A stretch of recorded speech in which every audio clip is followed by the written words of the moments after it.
Hi, everybody. My name is Toni Marcolini. Welcome to the podcast. It may interest you to know. I have a very special guest today, the founder and CEO of Blank Records, Adam Blank. Welcome, Adam. Hello. Thanks for having me, Toni. Hello, everyone in internet and podcast world. Well, thank you so much for being here. I'm excited to have this interview. I mean, right now, I know your focus is your record company is building Blank Records, and you have some amazing artists that are established artists that you're working with right now. But before we get into all of that, since I try to focus on creativity on the podcast, I'm going to take you right to that and say, what does the creative process look like for you? Right. And I've talked to different people who've given me totally different answers. I get an idea from, I'm in the shower, I'm singing a song, it just pops up, or I need to sit behind the computer, and that's the only place I get ideas. I'm sitting, I'm thinking. Now your kind of creativity is a little bit different, right? But working with artists to make the most of their appearance or their music has to involve a bit of creativity on your behalf. I think certainly in selecting the artist that you want to work with, that's all about the creative process, isn't it? It is, yeah. It's a really good question. No one's asked me that in that way. But the cool thing about this, I have been producing records for about 15 years, okay, with Blank Records. But as a producer, executive producer in particular, I really felt like I was kind of just paying for an experience. It really wasn't mine, so to speak. I always understand that when you're producing music, it is the artist, and always give them the latitude to be themselves. I think that's why artists like working with me. I don't try to mold them anyway. I want to see what they have. That's what it's about. And then my job is to share it with the world, right? But with Live at the Print Shop, it's a little bit different because it is a brainchild of Adam Blank. It came out of my head to do this show, and that is very fulfilling. The way that it all started, I think we should kind of start there if it's okay with you, and it'll kind I'd of love to. I always love to hear origins. Reverse engineer this thing, a side door approach, so to speak. But the way this started, I'm actually in the print shop right now. The print shop is actually at my house. It's my guest house that was never really used in the past. And I was doing a merch deal with a band that was on my label, a band called Rehab. And part of my deal with them is I was going to take their merch and I was going to do it in-house in order to recoup my investment with this band. Anyway, without boring you with all the details, the deal fell through at the 11th hour. Meanwhile, I'd bought all these machines, embroidery machines, direct to garment printing machines, all these machines to create merch. And I decorated the room like with this kind of 70s retro vibe. I really like decorating things, and I really like the mid-city modern all the way up to the 70s, early 80s stuff. I love that. So I decorated this place with that in mind. Once the deal fell through, I'm like, what am I going to do with all this stuff now? And immediately I just said, I'm going to shoot a show called Live at the Print Shop. I just think that this place needs to have content shot in here. And I called a good friend of mine up who's a wonderful artist named Angie Aparo. And I said, here's my idea. Would you mind coming over and shooting a pilot with me? And I gathered the best people that I knew in Atlanta from video and an audio perspective. And we assembled a team. And we shot it initially in this room. This room is now where I do all my interviews. And I have a state-of-the-art facility in my house, in my basement. And that's where the performance starts. But initially, I didn't interview people. I just created really good content. And I said, if I'm going to build a brand, just performance content. If I'm going to build a brand, I think I should probably talk to these people. But I didn't want to be in front of the camera to start with. I wanted it to be all about the artist, not the Adam show. That's never really been my thing. But at any rate, that's sort of in a nutshell how it all happened. So there was no plan of me sitting down saying, this is what I want to do. This is how it's going to happen. It really just happened. And I did one, it felt great. I did another one, and it's just perpetuated this really cool energy. Oh, and it's monstrously successful. Yeah. So Thank you very much. it's doing really well. Yeah, I've seen many of the episodes. You do a beautiful job with it. Thank you. Thank you. We're really proud of it. And, it just feels really good to create something that is quality from audio and a video perspective, and get some heartfelt interviews and things that are going to be meaningful and last forever. That's the most gratifying piece. So does it come more spontaneous for you? Like then are you more someone who creates on the spot? You're there, you're filming, Yes. and the ideas are just flowing to you. You're not, I thought about it for a week, I marinated it in my brain, and just suddenly, you're more about, I'm on the spot, and I feel the energy, and I know what needs to be Yes. done. That's how I create. 100%. That's how I operate. And even on the interview, like I was a little nervous about interviewing people, although I think I communicate well. I felt that, I don't really know how to interview people. So I speak to people, whatever's on my mind. We just sit down and chat, and we see where it takes us. Right. And I think that's the beauty of the show. Some of the biggest compliments I've gotten are people say, I felt like I was there. We're just conversing that way. It's not necessarily, it's more of a conversational thing, sort of like what you do. I kind of dig your style. It's very similar to mine. Yeah, I was an attorney by trade, for most of my career. So for me, questioning people, I questioned witnesses in a courtroom all the time. Right. So questioning people feels more natural for me than I think it does for someone, especially who has more of a business background. I think, whereas what you've come from, you're truly have been more technical and business minded in your career. So I think that it must have been even harder for you to just start off questioning people. It did. I'm an entrepreneur. I have been my whole life. I have a recycling company is my main gig. I don't know if you're aware of that or not, but I have a recycling company that I've had for about 26 years that recycles scrap metal and plastics and things of that nature. So this is really fun for me because this is me revisiting art on different terms. I've worked really hard. Because in 1995, when I moved to Atlanta, I was chasing an acting career. I was a theater actor here in Atlanta for a number of years, had an agent.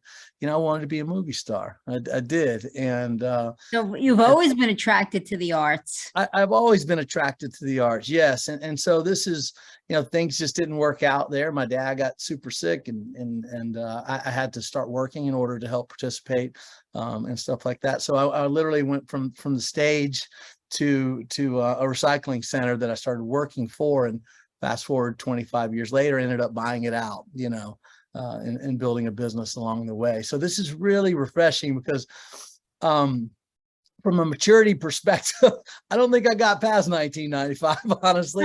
That was my sweet spot, being other people and enjoying life that way. So this feels really good. Not only that, but it feels really good for me to support artists and people that are like-minded for me, and me to do something really nice for them.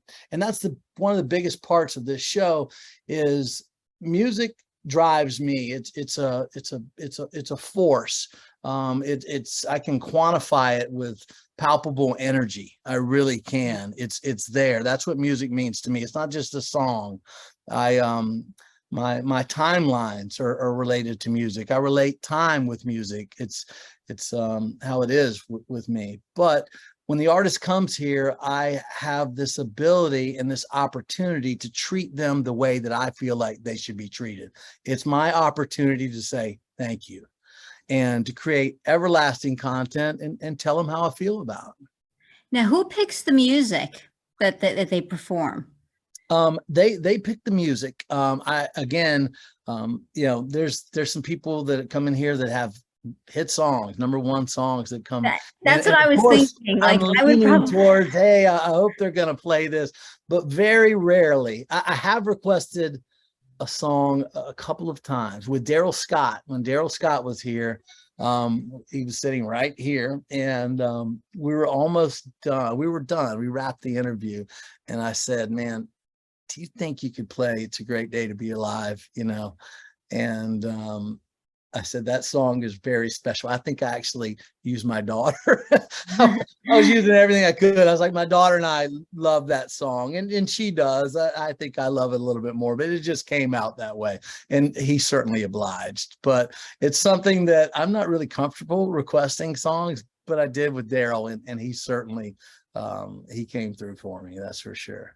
That's what I was thinking in my head. I said, I think I'd have a hard time, knowing like I had favorite songs of the people. I mean, 'cause I'm sure the artists that come to you, when you engage with, are people that you probably enjoy their music.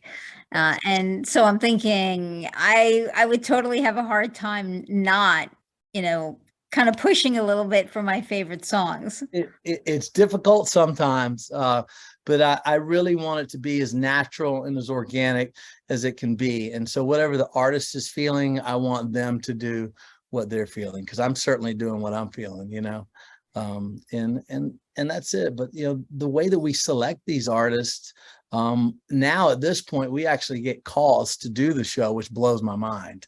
Whereas before, we were kind of reaching out, and some people that once you have bigger bands, it sort of solidifies the show a little bit, and people are tune in a little bit more, and then they're Sure. like, okay, this is a legit show. I'd like to do this.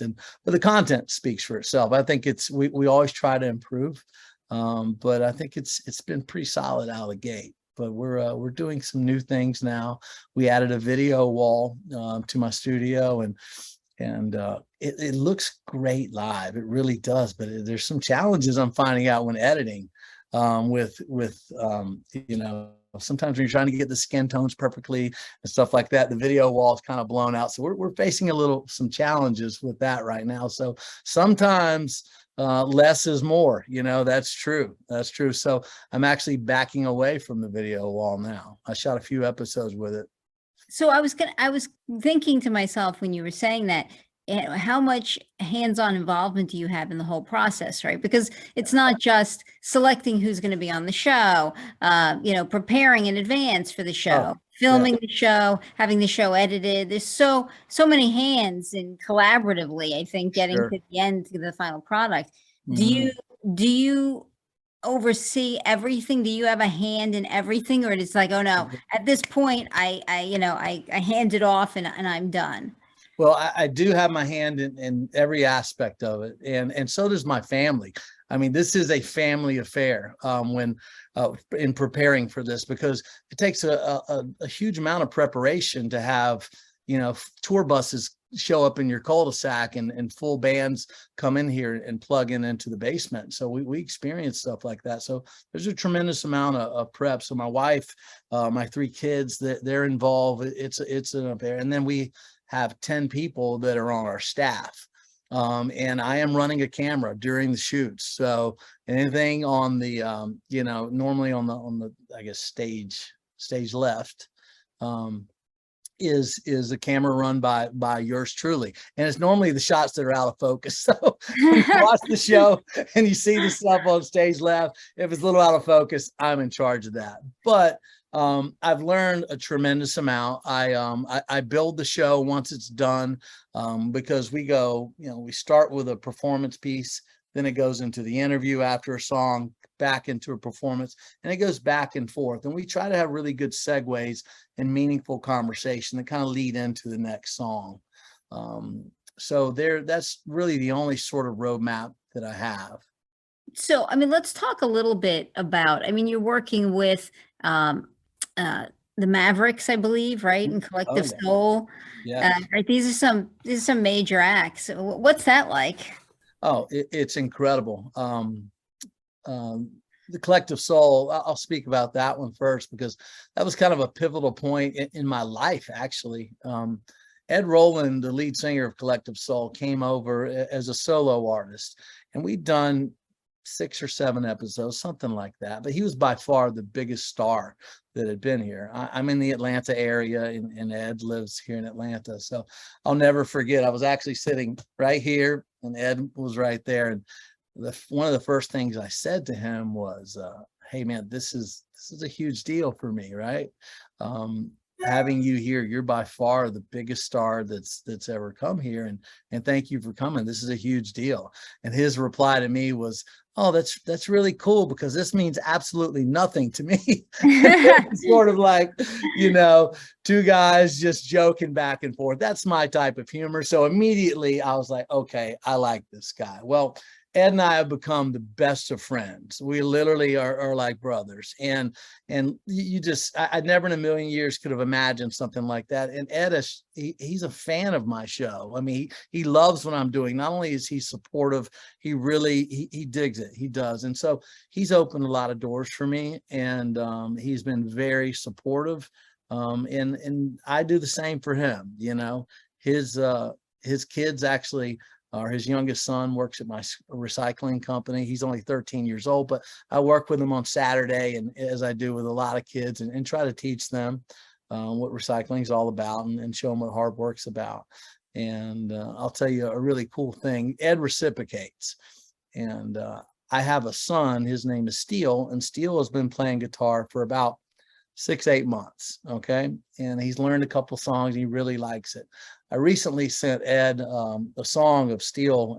He completed Knocking on Heaven's Door. Right. And I sent it to Ed on a text, and he called me up and he said, "I'm just so proud of Steele. Since you take my son to work, I'm going to take Steele to work with me." And so September 10th, Collective Soul and Switchfoot are coming to Atlanta, to a place called Chastain Park Amphitheater. There'll probably be around 7,000-8,000 people there. And he's going to have my son Steele play his first gig, and he's going to play December, a #1 hit, with Collective Soul on stage. So what a story that is. We're very excited about it. It's just pretty unbelievable that he's just a kind, warm-hearted, great guy. And he's just got a cooler job than I do. So well, that's going to be a dream. Wow, what a dream come true for your son, right? Can you imagine? That's your first gig ever in front of 8,000 people playing a #1 hit. As a matter of fact, he went to his guitar teacher a couple days ago. We dropped him off, and I kind of hung out, and I said, "Steele, you need to tell your guitar teacher you need some help learning the song December." And so he told his guitar teacher, he said, "Hey, I have a gig coming up. And I need to learn this Collective Soul song, December." And he said, "Oh, that's nice. School's starting back. Are you playing at your school or with your friend? What are you doing?" He said, "No, I'm playing at Chastain Park Amphitheater with Collective Soul." And he's like, he was just floored. I mean, it's a great story. I mean, you can tell I'm excited about it. I just can't wait to see this happen. It's a special.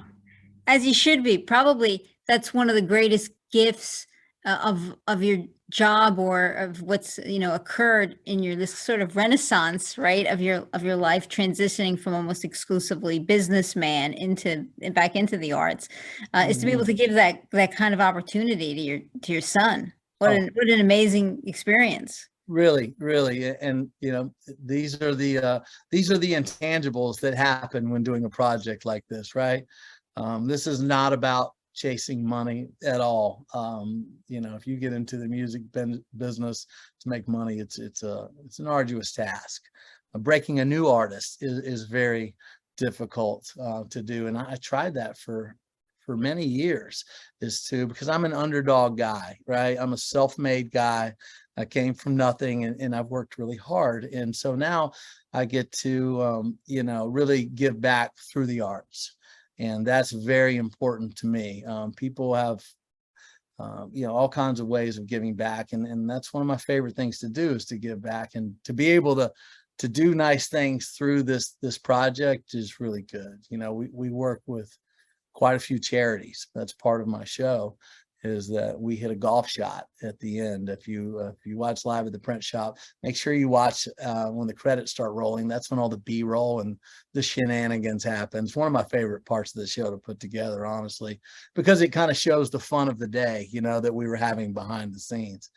But at any rate, we hit a golf shot and we give a couple $1,000 to a charity of the artist's choice if they hit the green. Now we keep rolling until everyone wins. That's a little secret. Don't tell anybody. They're not all great golfers, but we're checking out all the boxes, and so we've gotten to work with some really great charities and donate some money through that. So typically the artist is always selecting the charity, so you don't know in advance. Do you ever pick? No, I let the artist pick. I do. I mean, we've worked with like suicide prevention, PTSD, homelessness. I mean, you name it. We've done quite a bit of it, but I think it's important for me to let the artist pick, because I want to know.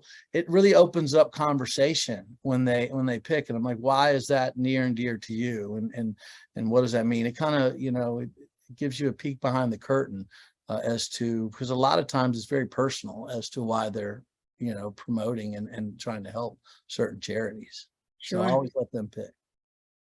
Well, that in and of itself, is an amazing thing to do and to have incorporated into the show. Yeah, I would think most artists love that opportunity. they do. My experience is that the majority of people in the entertainment industry do look for opportunities and ways to give back. I find that's so seldom covered. In the message that gets out there, it's more interesting, I think, to focus on their personal lives or what they're doing. But a lot of them want the opportunity to give back and are doing that.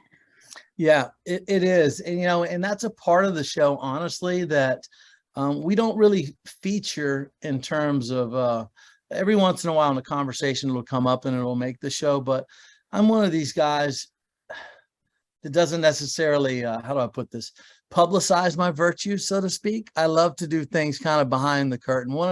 I heard a good quote the other day and I was like, God, that's me.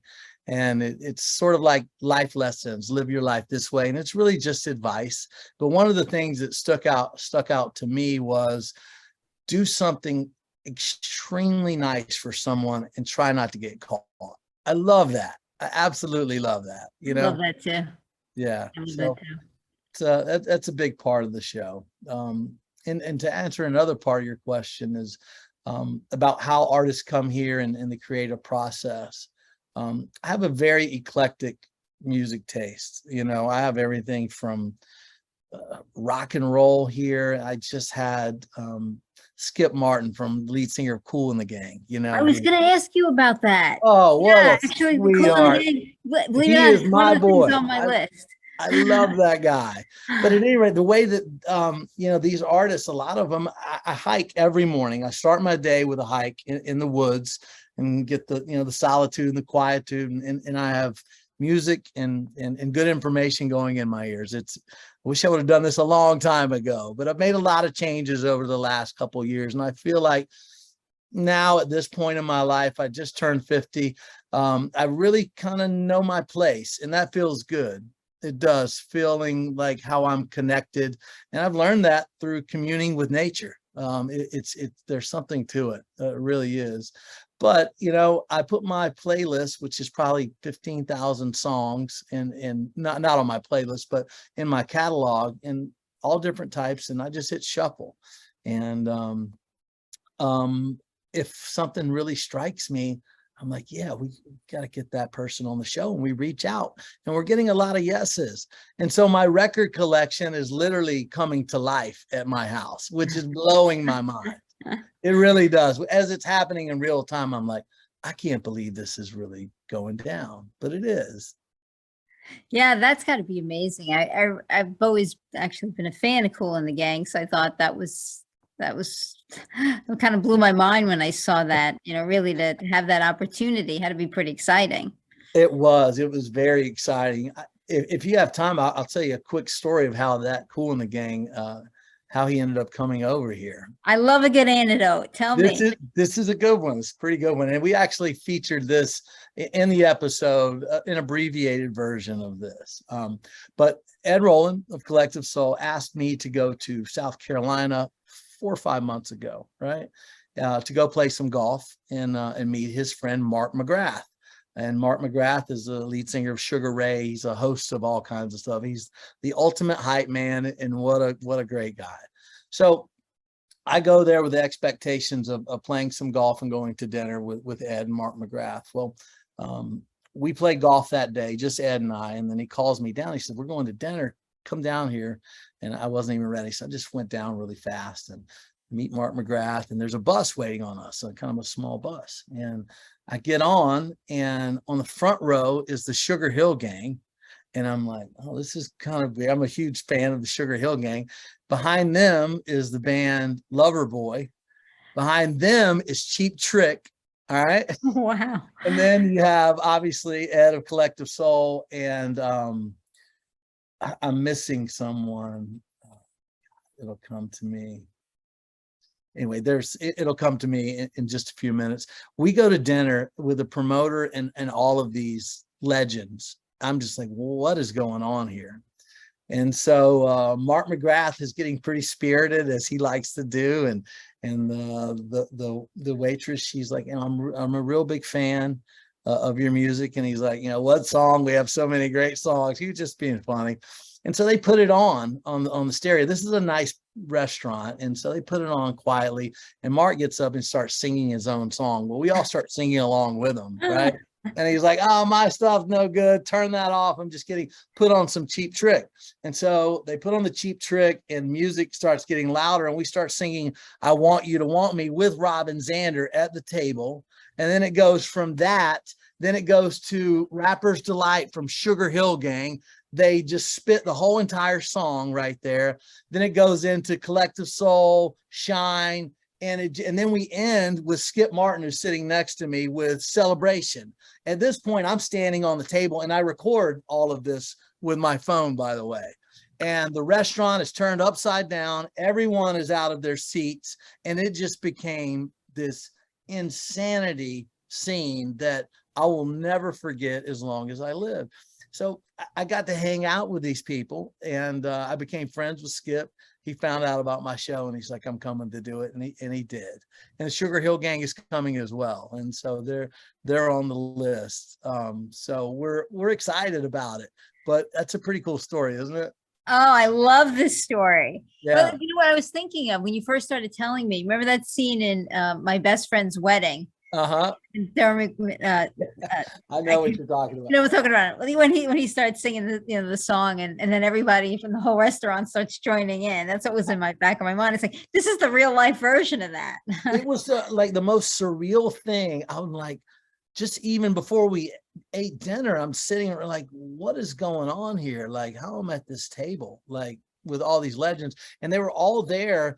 They were performing a corporate gig for a big insurance company that paid a lot of money to have these people come in. And Mark McGrath was the MC, and he performed, and then he introduces everyone, and they come play 2 or 3 songs. And so it was a 2-day affair. And so I got to know these guys pretty well. And a couple of them ended up coming to my show. Well, that's amazing. And it sounds like a few more are coming. Few more are coming. Yeah. Fingers crossed, Sugar Hill Gang will be coming soon. They've had a couple health challenges, but things are on the right path there. And I think they'll be here pretty soon, God willing. So let's talk about your record company. Okay. What are you excited about that's going on at your record company right now? What are you most excited about? Well, that's an easy one. I'm most excited about the live records that are coming out from the sessions at Live at the Print Shop. Like I said, tell me about this. Oh yeah. So before I was trying to break new artists, and it's a very tough task, but what's happening now is that this show is taking on a life of its own in terms of the audio piece on its own, right? We have a video and audio obviously on the show, but the audio component is so good that the artists, I presented them, I said, how would you like putting this out as a live record? And we've gotten a lot of yeses. So up to this point, we've released 3 or 4. We have quite a few more that are in the queue to come out that we've gotten yeses on, but we've released Angie Aparo Live at the Print Shop. If you go to Spotify, any digital platform, you can go and find that. Rehab, the band Rehab Live at the Print Shop has come out. We have who was the last one? Oh, Driving and Crying, live at the print shop is out. And look, coming is Collective Soul live at the print shop. Sean Mullins, who's a dear friend of mine now, who's a legend as well. So we have a lot of these live records coming out. And so isn't that ironic that I tried to create, and break unknown artists really unsuccessfully. And now I get to make records with my favorite artists of all time in my basement and release them. It just blows my mind. It really does. A dream, an absolute dream come true, right? I'm living a dream, and that's the truth. So that it really is something to be very excited about. I mean, is that an idea that suddenly just came to you one day? Yeah. Or like, were you sitting around the dinner table and like your son said, hey, it would be cool?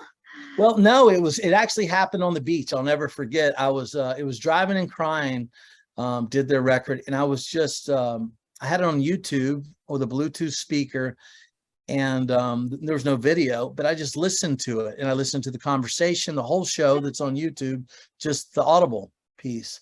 And I was like, man, this really sounds great. And I love the talking in between and stuff like that. So I presented it to Driving and Crying. I said, what do you guys think about, releasing a live record?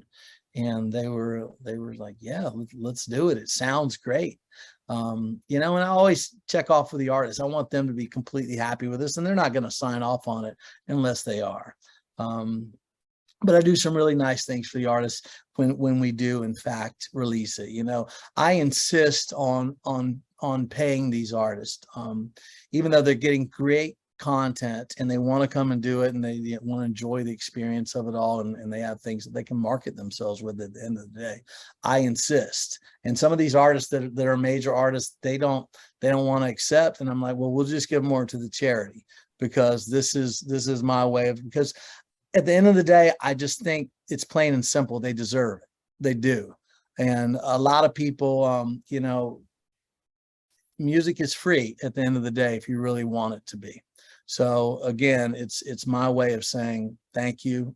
You worked hard. You deserve this. Do you play any instruments? I don't. No, I don't.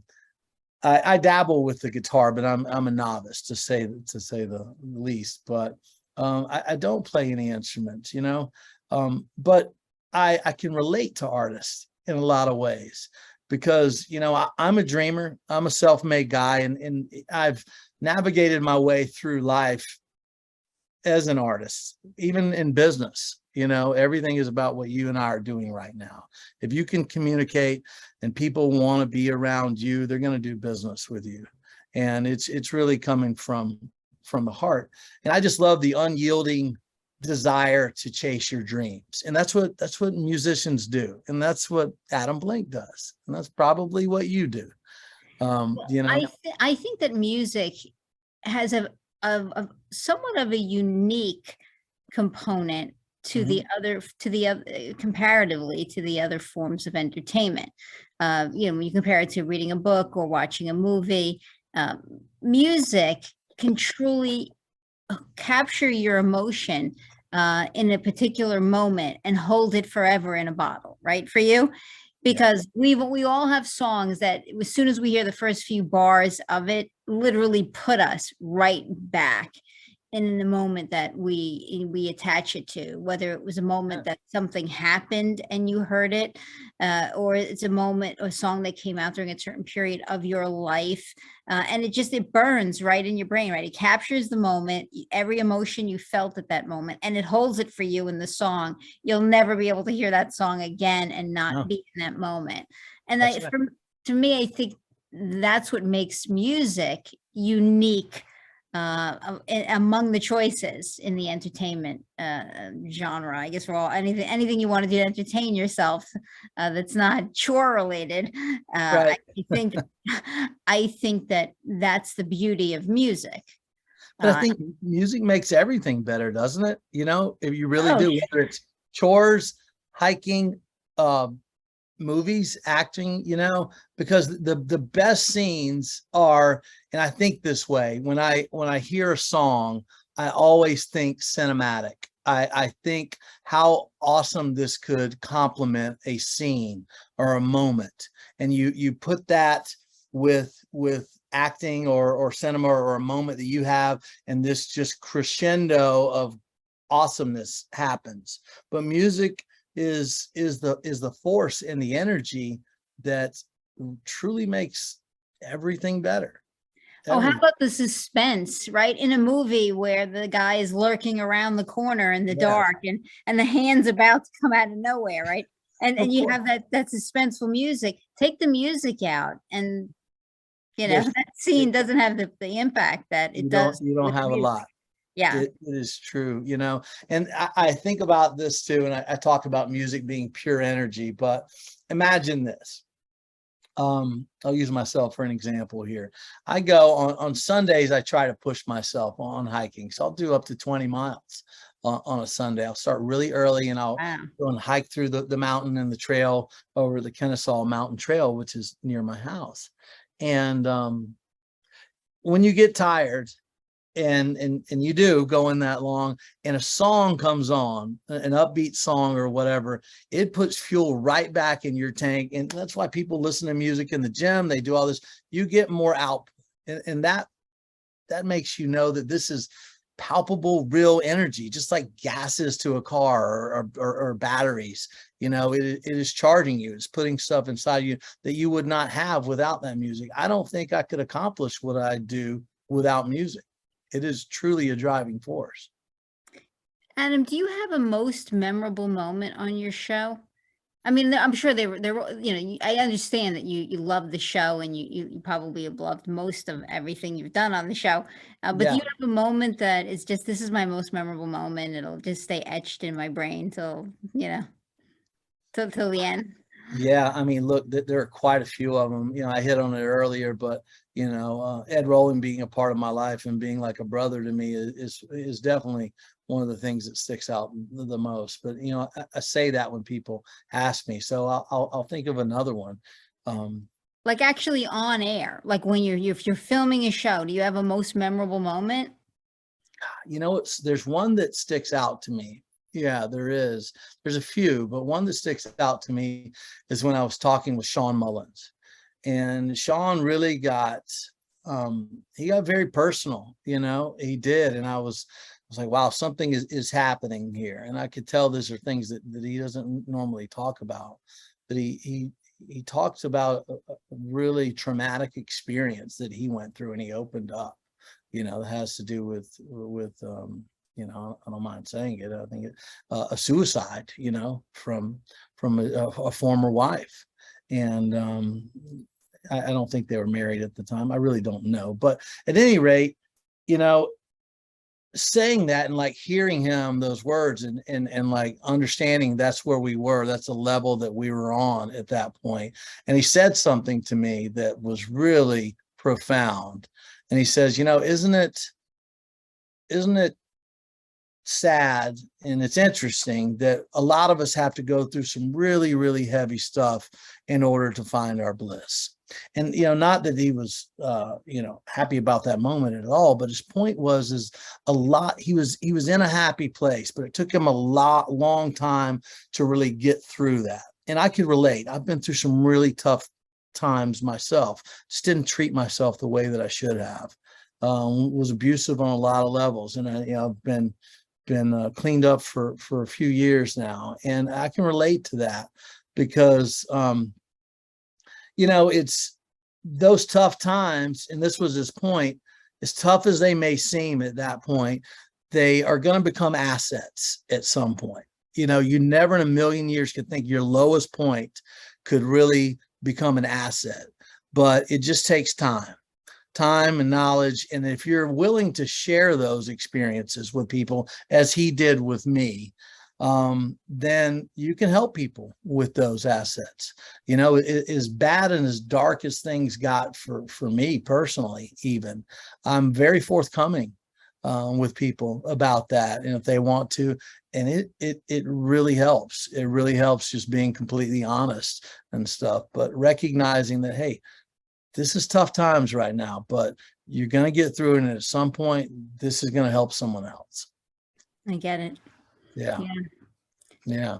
So talk to me a little bit about you're on the board, I believe, the Georgia Council of the Arts for the Arts. Yeah. And Right? Yeah. that's another thing that kind of blew my mind with this project. But I've worked with a lot of Georgia artists, since I'm a Georgia guy. You know, Sean Mullins, Rehab, Driving and Crying, David Ryan Harris, Collective Soul, Michelle Malone, who's awesome, one of my favorites. I'm probably missing a few of the Georgia artists, but quite a few. And somehow got to the governor's office in the state of Georgia, and they recognized what I was doing, and they applauded it and asked me to take a seat on the Georgia Council for the Arts. And it all happened through this project, which again blew my mind. But I actually went down to the Capitol with my family and took an oath and got sworn in. And for a guy like me, I felt like I was going to court, like I was in trouble or something.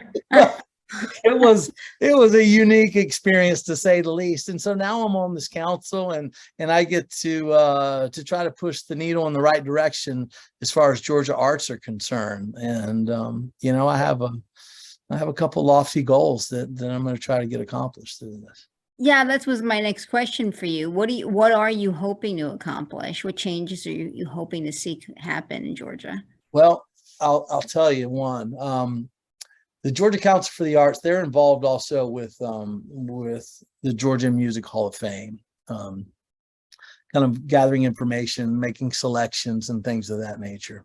And so I was excited, just because my mind automatically goes to music. You know, I love other art forms as well.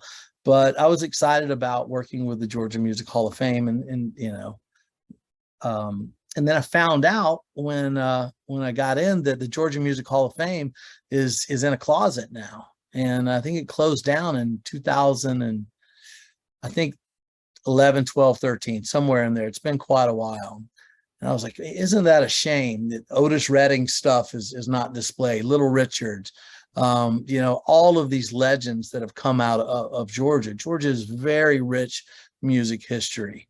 And it was in Macon, Georgia, and kind of fell through for lack of attendance and things of that nature. So my goal is to find a new hall for the Georgia Music Hall of Fame and to open the doors back up someday. Yeah. So I love that.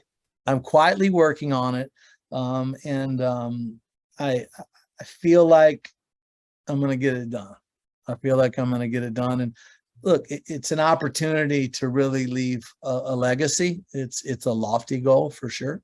But I have some really good ideas, and I have some really great people that are very supportive of this idea. And what an opportunity it is to try to get something very difficult done. So I'm up for the task. So.